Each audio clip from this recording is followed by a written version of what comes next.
What up YouTube, Tiger here. Today I want to talk about, should you attend a Japanese language school? Okay, first of all, if you want to come to Japan, you want to improve your Japanese like steadily and fast, I highly recommend going to a Japanese language school because they will always keep you motivated.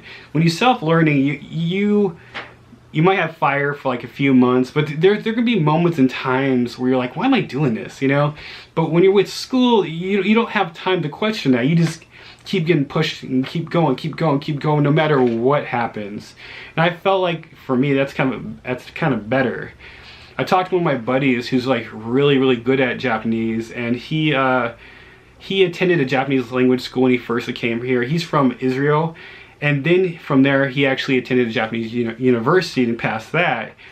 And I was like, is there any magical easy way to learn Japanese faster? He laughed at me. He's just like, there's no magical way, there's no easier way. You just do the work, get it done, and then you live your life. That's pretty much what he said. He's just like, it was a struggle for me too, but I made it, and you can do it, and anyone else can do it too. He's like, I'm not a genius or nothing, I just went to school, and school is a lot more motivating for me.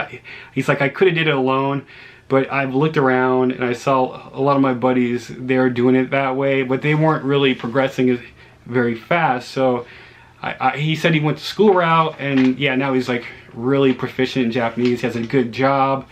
He has no problem making friends, and he has no problem, you know, getting dates or anything like that. So if you know Japanese, you're not going to have that many problems, basically. Japanese is a necessity in Japan, you know. Okay, let's talk about Japanese school in general. Let's talk about like costs and attendance. First of all, you are expected to attend like pretty much 100% of the time, okay? You can't, even though you're paying for school, you still can get in trouble for your attendance. And average days will be about 5 hours a day attending school, which is not too bad. You get like a half-hour break and stuff like that. The speed depends on the program. So say you do a year program, so the speed's gonna be incredibly fast, really fast. You're a fast learner, then hey, there you go. You get it finished in 1 year, right? And they have a 1.5-year program, and they have 2-year programs. So it really depends on what school. I think most people should do like the 2-year program. That seems doable.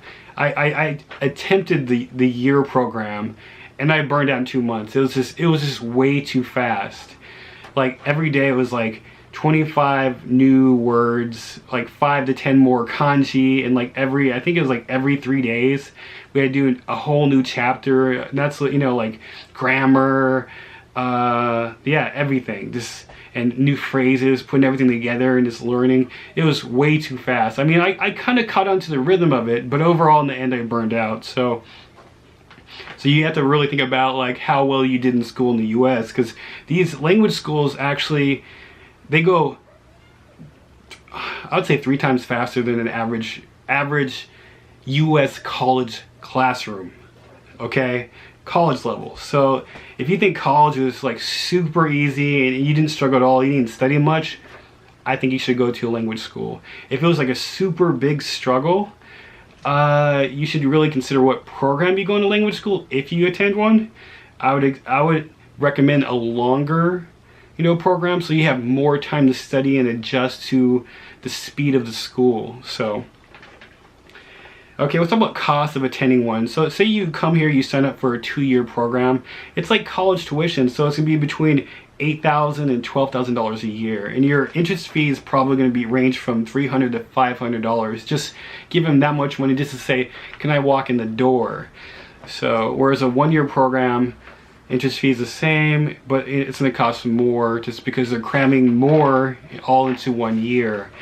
Then you got to think about like if you want to be in your own apartment versus living in the dormitory. Some schools have really nice dormitories. Some schools have really old dormitories that probably have cockroaches. Wouldn't be surprised. So, but the benefit of living in a dormitory is you're going to be close to the school, and you don't have to worry about traveling fees. If you have an apartment, you have to pay your apartment rent, gas, electricity, plus you have to set it up. And it's all in Japanese, so unless you have help, it's gonna be very painful. And then you gotta pay your, your traveling fees. So these are all extra fees. So it always depends on you, of course. Okay, let's talk about like jobs. When you're going to a Japanese school, typically they will only allow you to work 20 hours at a job. So if you had like a side job at, I don't know, McDonald's, wherever you can get a job at teaching English to some kid, or privately, or at some kind of, you can only work up to 20 hours. I mean, of course the schools themselves, they don't know what you're doing, so you can really overextend yourself if you really want to, but I don't recommend it, because as soon as you get out of school, you have tons of homework. So, but you can get a job, which would help with your finances. If you can't afford a Japanese language school, you can also just go the other route, which is study, you know, independently every single day. I recommend during like your train rides, because say you're working and your train ride to work is half hour, that's a good time to study Japanese. Then on the weekends, you can get like a private, you know, a private instructor, which will cost you between $30 and $50. And they're purely focused on you, and typically they allow you to pick what you want to learn, so it's a lot nicer in some ways. Let's talk about the other classes in some of these schools. Some of these schools offer manga classes. So depending on why you came to Japan in the first place, some people are like, I want to be a mangaka, I want to make anime, whatever.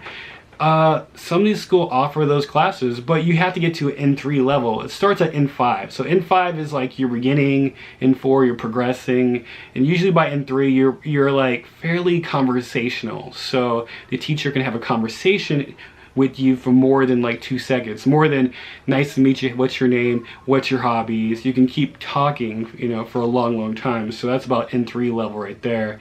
But yeah, you can take a manga class or something like that. I did that. I took a manga class, and it was all Japanese. It was interesting. Let's just say that it was a challenge. It was difficult, and how we created the manga was interesting too, because that's like a whole another talk, another conversation. But yeah, so that's probably about it, I'd say, about Japanese language schools. If you're gonna be in Tokyo, the school there I recommend the most it's called Kai School. And again, like, I'm not getting sponsored or making money off this video at all, but it's called Kai School, and that was like one of the best schools, you know, that I have ever attended. And that's over in the Tokyo area. If you're gonna be in like Osaka, I recommend Human Academy. Next from there, I recommend Arc Academy. Arc Academy is in Tokyo and in Osaka, and it's also down south in Kyushu, depending on where you land and stuff. So anyways, if you have any questions, you can put in the comments below. If you're actually live in Japan and you have more experience than what I just talked about in Japanese language schools, you can share it below too, because people, you know, I'm a foreigner here, I'm just sharing my foreigner experiences.